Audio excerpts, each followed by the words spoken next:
दोस्तों स्वागत है आप सभी का हमारे इस YouTube चैनल स्टडी सेक्शन में। दोस्तों इस वीडियो में देखेंगे साइंस का मॉडल सेट देखेंगे जो कि बोर्ड एग्जाम 2021 के लिए काफ़ी इंपॉर्टेंट प्रश्न है। दोस्तों अगर इस बार आप मैट्रिक परीक्षा 2021 का एग्जाम देने वाले हैं तो इस वीडियो को शुरू से अंत तक जरूर देखें और एक भी प्रश्न को स्किप ना करें और एक एक प्रश्न को अच्छी तरह से याद कर लीजिए जो कि आपके बोर्ड एग्जाम के लिए काफ़ी इंपॉर्टेंट प्रश्न है। तो चलिए दोस्तों आज का फर्स्ट क्वेश्चन से वीडियो को स्टार्ट करते हैं। जल्दी से वीडियो को लाइक कर दीजिए, अगर चैनल पर पहली बार जुड़े हैं तो चैनल को सब्सक्राइब कर लीजिए। देखिए दोस्तों आज का फर्स्ट क्वेश्चन हमारा कहता है निम्नलिखित में से किसका अपवर्तनांक सबसे अधिक होता है। तो दोस्तों सबसे अधिक अपवर्तनांक जो होता है हीरा का होता है। तो हमारा जो सही उत्तर हो जाएगा ऑप्शन डी हो जाएगा। उसके बाद देखते हैं अगला प्रश्न। देखिए अगला प्रश्न कहता है विद्युत धारा के चुंबकीय प्रभाव की खोज किसने किया। तो दोस्तों विद्युत धारा के चुंबकीय प्रभाव की खोज जो है वो रस्टेट के द्वारा जो है किया गया था। तो हमारा जो सही उत्तर हो जाएगा ऑप्शन बी हो जाएगा। उसके बाद देखिए अगला प्रश्न। अगला प्रश्न कहता है निम्नलिखित में से किस लेंस का अभिसारी लेंस कहा जाता है, यानी कह रहा है दोस्तों किस लेंस को जो है अभिसारी लेंस के जो है नाम से भी जानते हैं। तो उस लेंस को जो है उत्तल लेंस को जो है अभिसारी लेंस के भी नाम से जो है जानते हैं। उसके बाद देखते हैं अगला प्रश्न। अगला प्रश्न कहता है फॉर्मिक अम्ल का IUPAC नाम क्या है। तो दोस्तों फॉर्मिक अम्ल का जो IUPAC नाम होता है वह मेथेनोइक एसिड होता है जो कि यहाँ पाया जाता है चींटियों के डंक में या फिर बिच्छू के डंक में जो है पाया जाता है। उसके बाद देखिए अगला प्रश्न। अगला प्रश्न यह काफ़ी इंपॉर्टेंट प्रश्न है, यह आपका एग्जाम में पूछा हुआ प्रश्न है। कहता है जंगरोधी स्टील क्या है। ऑप्शन ए में दिया धातु, ऑप्शन बी में दिया धातु, ऑप्शन सी में दिया मिश्र धातु और ऑप्शन डी में दिया इनमें से कोई नहीं। तो दोस्तों जंगरोधी जो धातु है वह क्या है, एक धातु नहीं बल्कि मिश्र धातु का उदाहरण है। यानी जंगरोधी जो स्टील है वह कैसा उदाहरण है, तो मिश्र धातु का एक उदाहरण है। उसके बाद देखिए अगला प्रश्न। अगला प्रश्न कहता है पौधे में उत्सर्जित पदार्थ है। तो दोस्तों पौधे में जो उत्सर्जित पदार्थ होते हैं वह इनमें से सभी होते हैं, यानी टैनिन भी होते हैं, गोंद भी होते हैं और रेजिन भी होते हैं। यानी हमारा जो सही उत्तर हो जाएगा ऑप्शन डी हो जाएगा। उसके बाद देखिए अगला प्रश्न। अगला प्रश्न कहता है तंत्रिका तंत्र की रचनात्मक एवं क्रियात्मक इकाई को कहते हैं। तो दोस्तों आप लोग पढ़े होंगे कि तंत्रिका तंत्र की रचनात्मक एवं क्रियात्मक इकाई को जो है न्यूरॉन बोला जाता है, जबकि किडनी को क्या बोला जाता है, नेफ्रॉन बोला जाता है। उसके बाद देखिए अगला प्रश्न। अगला प्रश्न कहता है कि कौन सी गैस ओजोन परत छेद के लिए उत्तरदायी है। तो दोस्तों आप लोग पढ़े होंगे कि ओजोन परत जो छेद कर रहा है वह क्लोरोफ्लोरोकार्बन कर रहा है। तो हमारा जो सही उत्तर हो जाएगा ऑप्शन सी हो जाएगा। उसके बाद देखिए अगला प्रश्न। अगला प्रश्न हमारा है 9 नंबर, यह भी काफ़ी इंपॉर्टेंट प्रश्न है। कहता है समतल दर्पण द्वारा बना प्रतिबिंब हमेशा वास्तविक होता है, काल्पनिक होता है, कभी वास्तविक तो कभी काल्पनिक और इनमें से कोई नहीं। तो दोस्तों समतल दर्पण जो बना प्रतिबिंब होता है वह काल्पनिक प्रतिबिंब होता है। तो हमारा जो सही उत्तर हो जाएगा ऑप्शन बी हो जाएगा। उसके बाद देखिए अगला प्रश्न। अगला प्रश्न कहता है किसी वस्तु का आवर्धित प्रतिबिंब बनता है, यानी किसी वस्तु का आवर्धित प्रतिबिंब जो है कौन दर्पण में बनता है। तो हमारा जो सही उत्तर हो जाएगा ऑप्शन ए हो जाएगा, यानी अवतल दर्पण में जो है कैसा प्रतिबिंब बनता है, आवर्धित प्रतिबिंब बनता है। उसके बाद देखिए अगला प्रश्न। अगला प्रश्न कहता है काल्पनिक प्रतिबिंब हमेशा ऑप्शन ए में दिया सीधा होता है, बी में दिया उल्टा होता है, ऑप्शन सी में दिया तिरछा होता है और ऑप्शन डी में दिया औंधा होता है। तो दोस्तों काल्पनिक प्रतिबिंब जो बनता है वह हमेशा सीधा प्रतिबिंब बनता है। तो हमारा जो सही उत्तर हो जाएगा ऑप्शन ए हो जाएगा। उसके बाद देखते हैं अगला प्रश्न। अगला प्रश्न कहता है अभिनेत्र लेंस की फोकस दूरी में परिवर्तन किया जाता है। कह रहा है दोस्तों अभिनेत्र लेंस की जो फोकस दूरी होती है उसमें जो है परिवर्तन किया जा सकता है किसके अंग द्वारा, यानी किस अंग के द्वारा, आंख के द्वारा। तो हमारा जो सही उत्तर हो जाएगा ऑप्शन सी हो जाएगा, यानी पश्चिमाभि के द्वारा जो है फोकस दूरी को जो है परिवर्तन किया जाता है। उसके बाद देखते हैं अगला प्रश्न। अगला प्रश्न हमारा है कहता है स्पेक्ट्रम में किस रंग की किरण का झुकाव अधिक होता है। दोस्तों स्पेक्ट्रम में सबसे अधिक किरण का झुकाव होता है जो बैगनी रंग का होता है। तो हमारा जो सही उत्तर हो जाएगा ऑप्शन डी हो जाएगा। उसके बाद देखिए अगला प्रश्न। अगला प्रश्न हमारा है कहता है स्पेक्ट्रम प्राप्त करने के लिए किसका उपयोग होता है। तो दोस्तों स्पेक्ट्रम प्राप्त करने के लिए जो है प्रिज्म का प्रयोग किया जाता है। तो हमारा जो सही उत्तर हो जाएगा ऑप्शन डी हो जाएगा। उसके बाद देखिए अगला प्रश्न हमारा कहता है कि 100 वाट का विद्युत बल्ब 250 वोल्ट के विद्युत मेन से जोड़ा जाता है, तब कह रहा है बल्ब से प्रवाहित धारा का मान होगा। तो दोस्तों धारा का मान निकालने के लिए एक फार्मूला होता है आपका P बराबर वी आई होता है। अब इसको हम लिख सकते हैं, इसलिए I बराबर लिख सकते हैं I बराबर P/V। अब हमारा पावर यानी वाट दिया हुआ है कितना 100, तो 100 लिखेंगे। अब वोल्ट हमारा दिया हुआ 250, तो इसको जब हम काटेंगे तो कितना हो जाएगा 0.4 हो जाएगा। अब देखिए 0.4 हमारा ऑप्शन किस में दिया हुआ है, तो ऑप्शन हमारा देखिए बी में दिया हुआ 0.4, तो हमारा जो सही उत्तर हो जाएगा ऑप्शन बी हो जाएगा। उसके बाद देखिए अगला प्रश्न कहता है जब किसी चालक तार से विद्युत धारा प्रवाहित होता है तो गतिशील कण होते हैं। कह रहा है दोस्तों जब किसी चालक तार से जो है विद्युत धारा प्रवाहित किया जाता है तो उसमें जो गतिशील कण होते हैं वह कण कौन होते हैं, तो उसमें जो इलेक्ट्रॉन होते हैं वह गतिशील कण होते हैं। तो हमारा जो सही उत्तर हो जाएगा ऑप्शन डी हो जाएगा। उसके बाद देखिए अगला प्रश्न यह काफ़ी इंपॉर्टेंट प्रश्न है। कहता है किसी विद्युत बल्ब पर 220 वोल्ट ठीक है तथा 100 वाट अंकित है, जब इसे 110 वोल्ट पर प्रचलित करते हैं तब इसके द्वारा उपयुक्त शक्ति कितनी होगी। तो दोस्तों उपयुक्त शक्ति निकालने के लिए एक फार्मूला होता है आपका, फार्मूला क्या होता है, तो P बराबर होता है V²/R होता है। ठीक है, अब देखिए हमारा क्या क्या चीज़ दिया हुआ है, तो हमारा पावर दिया हुआ है P बराबर दिया हुआ कितना 100 वाट दिया हुआ है, यानी पावर बराबर हमारा 100 वाट दिया हुआ है, और वोल्ट बराबर हमारा दिया हुआ 220 वोल्ट। ठीक है, तो हम सबसे पहले क्या निकाल लेते हैं, हम सबसे पहले आर का मान निकाल लेते हैं। आर का मान देखिए हमारा नहीं पता होता, आर का मान सबसे पहले हम निकाल लेते हैं। तो आर का मान निकालने के लिए हम लगाएंगे P बराबर V²/R लगाएंगे। ठीक है, अब वोल्ट हमारा दिया हुआ 220, तो 220 का होल स्क्वायर करेंगे बटा 100। अब इसको काटेंगे तो हो जाएगा 484 पर 00 और बटे 100। अब 2 जीरो से 2 जीरो हो जाएगा, तो यानी आर बराबर हमारा कितना निकल के आ गया 484 निकल के आ गया। अब हमारा पूछ रहा है कि P बराबर यानी शक्ति कितना होगा, तो आर का मान जब हम निकाल लिए तब देखिए इसको हम शक्ति का फार्मूला लगाते हैं, तो P बराबर हो जाएगा V²/R हो जाएगा। ठीक है, अब हमारा दूसरा वोल्ट दिया हुआ है 110, तो 110 का होल स्क्वायर करेंगे बटा आर हमारा निकल के आ गया था 484। अब इसको जब काटेंगे तो हो जाएगा 121 का 00 बटे 484। अब इसको काटेंगे तो हो जाएगा 25 वाट, बर्तवे कट जाए, तो हमारा जो सही उत्तर हो जाएगा ऑप्शन देखिए, अब 25 वाट हमारा किस में दिया, ऑप्शन डी में दिया हुआ था। हमारा जो सही उत्तर हो जाएगा ऑप्शन डी हो जाएगा।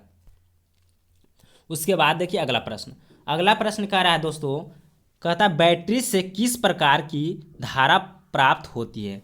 तो दोस्तों बैटरी की बात कर रहा है, तो बैटरी से हमेशा जो है दिष्ट धारा प्रवाहित होता है, तो हमारा जो सही उत्तर हो जाएगा ऑप्शन ए हो जाएगा। उसके बाद देखते हैं अगला प्रश्न हमारा कहता है विद्युत चुंबकीय प्रेरक की खोज किसने की थी। दोस्तों बहुत ही आसान सा सवाल है, इसका आंसर आपको कमेंट बॉक्स में देना है, तो जल्दी से इसका आंसर आप हमें कमेंट बॉक्स में दे दीजिए। उसके बाद देखिए अगला प्रश्न कहता है विद्युत जनित्र किस सिद्धांत पर आधारित है। तो दोस्तों विद्युत जनित्र जो है विद्युत चुंबकीय प्रेरण के सिद्धांत पर आधारित है, तो हमारा जो सही उत्तर हो जाएगा ऑप्शन सी हो जाएगा। उसके बाद देखिए अगला प्रश्न कहता है कि नवीकरणीय ऊर्जा का स्रोत है। कह रहा है दोस्तों इनमें कौन जो है एक नवीकरणीय ऊर्जा स्रोत का जो एक उदाहरण है, तो सौर ऊर्जा जो है कैसा एक उदाहरण है, नवीकरणीय ऊर्जा स्रोत का जो एक उदाहरण है।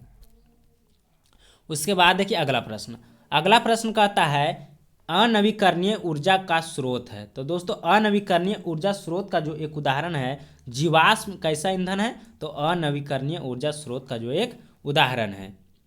उसके बाद देखिए अगला प्रश्न कहता है एक उत्तम ईंधन है, यानी कह रहा दोस्तों सबसे उत्तम ईंधन इनमें से कौन है। तो दोस्तों सबसे उत्तम ईंधन जो होता है जैव गैस होता है, तो हमारा जो सही उत्तर हो जाएगा ऑप्शन डी हो जाएगा। उसके बाद देखिए अगला प्रश्न कहता है जस्ता तथा तनु हाइड्रोक्लोरिक अम्ल की अभिक्रिया के फलस्वरूप निम्न में से कौन सा गैस बनता है। तो दोस्तों आपका कह रहा है जिंक और प्लस हाइड्रोक्लोरिक अम्ल यानी HCl से जब अभिक्रिया कराया जाएगा तो उस समय जो है कौन सा गैस जो है उत्पन्न होगा। तो हमारा जो सही उत्तर हो जाएगा ऑप्शन सी हो जाएगा, यानी कौन H2 गैस जो है विस्थापित होगा। उसके बाद देखिए अगला प्रश्न कहता है कोई तत्व ऑक्सीजन के साथ अभिक्रिया कर उच्च गलनांक वाला यौगिक निर्मित करती है, यह यौगिक जल में विलेय है, यह तत्व हो सकता है। यानी कह रहा दोस्तों इनमें कौन से जल जो है यौगिक जो है जल में विलेय है। तो हमारा जो सही उत्तर हो जाएगा ऑप्शन ए हो जाए, यानी कैल्शियम जो हमारा क्या है जल में विलेय एक यौगिक है। उसके बाद देखिए अगला प्रश्न यह भी काफ़ी इंपॉर्टेंट प्रश्न है। इस टाइप के प्रश्न जो है एग्जाम में हमेशा जो है हर साल पूछे जाते हैं। कहता है निम्नलिखित अभिक्रियाओं में अपघटन की अभिक्रिया कौन है। तो दोस्तों अपघटन मतलब क्या होता है, टूटना होता है। अब देखिए जो है हमारे जो सही उत्तर हो जाएगा ऑप्शन सी हो जाएगा। देखिए यहाँ तो एक पार्ट में है लेकिन यहाँ जो है टूटकर दो पार्ट में विभक्त हो गया, तो ये क्या कहलाएगा अपघटन अभिक्रिया। लेकिन वही यहाँ देखिए दो पार्ट है और यहाँ जो है मिलकर एक पार्ट जो है बनेगा, यहाँ दो पार्ट है यहाँ मिलकर एक पार्ट बन गया, तो वह क्या कहलाएगा संयोजन अभिक्रिया कहलाएगा। तो हमारा जो सही उत्तर हो जाएगा ऑप्शन सी हो जाएगा। उसके बाद देखिए अगला प्रश्न कहता है निम्नांकित में से कौन लवण है। तो दोस्तों लवण जो है K2SO4 है, तो हमारा जो सही उत्तर हो जाएगा ऑप्शन सी हो जाएगा। उसके बाद देखते हैं अगला प्रश्न कहता है किस लाल तप्त आयरन पर जलवाष्प प्रवाहित करने पर कौन सा यौगिक प्राप्त होता है। यानी कह रहा है दोस्तों जब किसी लाल तप्त आयरन यानी लोहे पर जो है जलवाष्प प्रवाहित किया जाता है तो उस समय जो है कौन सा गैस जो है यौगिक प्राप्त होता है। तो हमारा जो सही उत्तर हो जाएगा दोस्तों ऑप्शन सी हो जाएगा, यानी Fe3O4 जो है प्राप्त होता है। उसके बाद देखिए अगला प्रश्न 29 नंबर कहता है हमारे शरीर में pH कितने परास के बीच कार्य करता है। तो दोस्तों हमारा शरीर जो है 7 से 7.8 के बीच जो है हमारा शरीर जो है कार्य करता है। तो हमारा जो सही उत्तर हो जाएगा ऑप्शन बी हो जाएगा। उसके बाद देखते हैं अगला प्रश्न यह भी काफ़ी इंपॉर्टेंट प्रश्न है दोस्तों, यह भी आपका एग्जाम में पूछा हुआ प्रश्न है। कहता है शुद्ध सोना को व्यक्त किया जाता है। तो दोस्तों शुद्ध सोना को जो है 24 कैरेट में व्यक्त किया जाता है। तो हमारा जो सही उत्तर हो जाएगा ऑप्शन बी हो जाएगा। उसके बाद देखिए अगला प्रश्न कहता है कि कौन सा अधातु कमरे के ताप पर द्रव होता है। तो दोस्तों अधातु की बात कहे तो वह कमरे के ताप पर ब्रोमीन होता है। तो हमारा जो सही उत्तर हो जाएगा ऑप्शन ए हो जाए। जबकि धातु की बात कहे तो हमारा जो सही उत्तर हो जाएगा ऑप्शन बी हो जाएगा। उसके बाद देखिए अगला प्रश्न कहता है सीसा और टीन की मिश्र धातु को कहते हैं। तो दोस्तों सीसा और टीन की मिश्र धातु को जो है सोल्डर कहते हैं। तो हमारा जो सही उत्तर हो जाएगा ऑप्शन ए हो जाएगा। उसके बाद देखिए अगला प्रश्न कहता है कि इथाइल अल्कोहल का अणुसूत्र होता है। तो दोस्तों इथाइल अल्कोहल का अणुसूत्र C2H5OH होता है। तो हमारा जो सही उत्तर हो जाएगा ऑप्शन बी हो जाएगा। उसके बाद देखिए अगला प्रश्न 34 नंबर प्रश्न यह भी काफ़ी इंपॉर्टेंट प्रश्न है। कहता है निम्नलिखित में से कौन सा एरोमेटिक हाइड्रोकार्बन है। तो दोस्तों एरोमेटिक हाइड्रोकार्बन जो है C6H6 है। तो हमारा जो सही उत्तर हो जाएगा ऑप्शन सी हो जाएगा। उसके बाद देखिए अगला प्रश्न कहता है कि निम्न में से किस हाइड्रोकार्बन के 3 आबंध होते हैं। यानी कह रहा है दोस्तों इनमें से कौन जो है 3 हाइड्रोकार्बन के आबंध होते हैं। तो हमारा जो सही उत्तर हो जाएगा ऑप्शन सी हो जाएगा। तो C3H4 जो है किसमें है 3 हाइड्रोकार्बन के आबंध है। उसके बाद देखिए अगला प्रश्न कहता है आवर्त सारणी के उदग्र स्तंभों को क्या कहा जाता है। तो दोस्तों आवर्त सारणी के उदग्र स्तंभों को जो है वर्ग कहा जाता है, जबकि आवर्त जो है वो क्या कहलाता है, इस टाइप से जो है हमारा जो है आवर्त कहलाता है। उसके बाद देखिए अगला प्रश्न 37 नंबर यह भी काफ़ी इंपॉर्टेंट प्रश्न है। कहता आवर्त सारणी के प्रथम वर्ग के सदस्य हैं। तो दोस्तों प्रथम वर्ग के जो सदस्य हैं वह क्षारीय धातु है। तो हमारा जो सही उत्तर हो जाएगा ऑप्शन बी हो जाएगा। उसके बाद देखिए अगला प्रश्न। अगला प्रश्न यह भी काफ़ी इंपॉर्टेंट प्रश्न है। कहता आवर्त सारणी में शून्य समूह का तत्व है, यानी कह रहा दोस्तों शून्य समूह का जो है एक कौन तत्व है। तो हमारा जो सही उत्तर हो जाएगा ऑप्शन बी हो जाएगा। हीलियम, जेनॉन, क्रिप्टॉन, ये सभी क्या है शून्य तत्व का जो एक तत्व है। उसके बाद देखिए अगला प्रश्न। अगला प्रश्न कहता है विभिन्न क्रियाओं के फलस्वरूप बने हानिकारक पदार्थों को शरीर से बाहर निकालने के तंत्र को कहते हैं। यानी कह रहा है दोस्तों जो है बने हानिकारक पदार्थों के शरीर से बाहर निकालने के तंत्र को जो है क्या कहा जाता है। तो हमारा जो सही उत्तर हो जाएगा ऑप्शन डी हो जाएगा, यानी उत्सर्जन तंत्र के द्वारा जो है बने हानिकारक यौगिक जो है बाहर निकालता है। उसके बाद देखिए अगला प्रश्न। अगला प्रश्न कहता है एक कृत्रिम वृक्क नाइट्रोजनी अपशिष्ट उत्पादकों को रुधिर से किस प्रक्रिया द्वारा निकाला जाता है। तो दोस्तों उस प्रक्रिया जो है अपोहन प्रक्रिया कहलाता है, जिसको हम लोग क्या बोलते हैं डायलाइसिस बोलते हैं। उसके बाद देखिए अगला प्रश्न। अगला प्रश्न कहता है मनुष्य के शरीर की सबसे बड़ी ग्रंथि है। तो दोस्तों मनुष्य की शरीर की सबसे जो बड़ी ग्रंथि होती है यकृत होती है, जिसको हम लोग क्या बोलते हैं लीवर बोलते हैं। तो हमारा जो सही उत्तर हो जाएगा ऑप्शन ए हो जाएगा। उसके बाद देखिए अगला प्रश्न।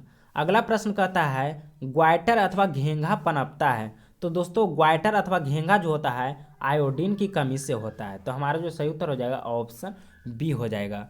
उसके बाद देखते हैं अगला प्रश्न। अगला प्रश्न हमारा कहता है मुकुलन द्वारा अलैंगिक जनन होता है। यानी कह रहा है दोस्तों मुकुलन द्वारा जो है अलैंगिक जनन जो है किसमें होता है। तो मुकुलन द्वारा जो है हाइड्रा में अलैंगिक जनन होता है। तो हमारा जो सही उत्तर हो जाएगा ऑप्शन ए हो जाएगा। उसके बाद देखिए अगला प्रश्न। अगला प्रश्न कहता है कोशिका झिल्ली किस प्रकार झिल्ली है। यानी कह रहा है दोस्तों कोशिका जो झिल्ली है वह किस प्रकार की झिल्ली का जो एक उदाहरण है। तो कोशिका झिल्ली जो है अर्धपारगमय झिल्ली का एक उदाहरण है। तो हमारा जो सही उत्तर हो जाएगा ऑप्शन सी हो जाएगा। उसके बाद देखिए अगला प्रश्न। अगला प्रश्न कहता है जीन शब्द किसने प्रस्तुत किया। तो दोस्तों जीन शब्द का प्रयोग जो है जोहानसन जी के द्वारा जो है प्रयोग किया गया था। तो हमारा जो सही उत्तर हो जाएगा ऑप्शन ए हो जाएगा। उसके बाद देखिए अगला प्रश्न। अगला प्रश्न हमारा कहता है मलेरिया उत्पन्न करने वाला मच्छर मादा एनोफिलिस किस तरह के जल में उत्पन्न होता है। यानी कह रहा दोस्तों मलेरिया जो उत्पन्न होता है वह किस तरह के जो जल में जो है उत्पन्न होता है। तो वह जो होता है साफ जल में होता है। तो हमारा जो सही उत्तर हो जाएगा ऑप्शन दोस्तों गंदा जल में होता है। तो हमारा जो सही उत्तर हो जाएगा ऑप्शन बी हो जाएगा। उसके बाद देखिए अगला प्रश्न। अगला प्रश्न यह भी काफ़ी इंपॉर्टेंट प्रश्न है दोस्तों। कहता है कि निम्न में से कौन एक जैविक प्रक्रम द्वारा अपघटित होने वाला पदार्थ है। तो दोस्तों हमारा जो सही उत्तर हो जाएगा ऑप्शन ए हो जाएगा, यानी सूखे घास पत्ते जो है एक क्या है जैविक पदार्थ का जो एक अपघटक का जो एक उदाहरण है। उसके बाद देखिए अगला प्रश्न। अगला प्रश्न हमारा लास्ट प्रश्न है। कहता है हरे पौधे कहलाते हैं। तो दोस्तों सभी हरे पौधे जो कहलाते हैं उत्पादक कहलाते हैं। तो दोस्तों हमारा जो सही उत्तर हो जाएगा ऑप्शन ए हो जाएगा।